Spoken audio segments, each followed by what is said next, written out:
Allu Arjun arrest విషయంలో cinema హీరోలు technicians అందరూ చాలా దిగ్భ్రాంతికి గురయ్యారు.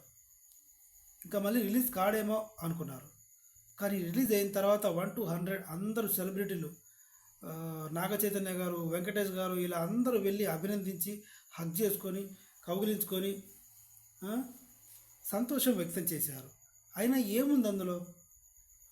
రిమాండ్ ఉంది, జస్ట్ బెయిల్ ఇచ్చారు అంతే కదా, కేసు అయితే ఉంది. ఇది అంతా పక్కన పెడితే అల్లు అర్జున్ మీద కావాలని కేసులు పెట్టి జైల్లో పెట్టి ఇరికించే ప్రయత్నం చేసింది ఎవరు? తెలంగాణ సీఎం రేవంత్ రెడ్డి గారు. మీరు ఇలా చేయడం కరెక్ట్ కాదు కదా సార్. తెలుగు సినిమా ఇండస్ట్రీలో ఇండస్ట్రీని ఈ స్థాయి నంబర్ 1 అయ్యేలాగా అంతవరకు తీసుకెళ్లిన వాళ్ళని ఇలా హుటాహుటిన చెప్పా పెట్టకుండా బెడ్రూమ్లోంచి మరీ తీసుకెళ్ళిపోవడం కరెక్ట్ కాదు కదా అంటూ కొంతమంది అడిగితే రేవంత్ రెడ్డి గారు చెప్పే సమాధానం ఏంటంటే, అల్లు అర్జున్ ఏమైనా లీడరా? అల్లు అర్జున్ ఏమైనా బార్డర్లో జవానా?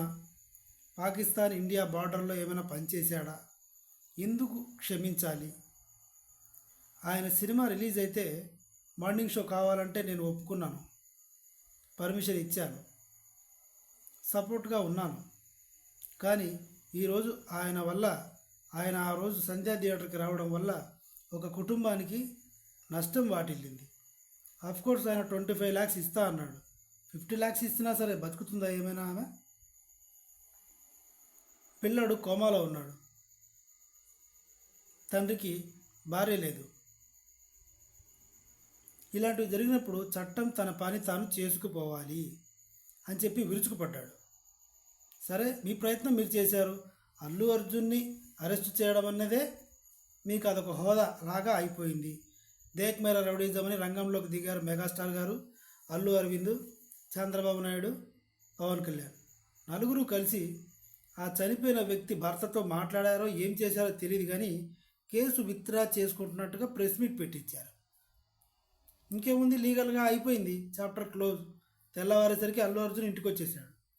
ఇందుకే సంబరాలు చేసుకున్నారు. ఎస్, వీడియో నచ్చితే సబ్స్క్రైబ్ చేయండి. Thank you.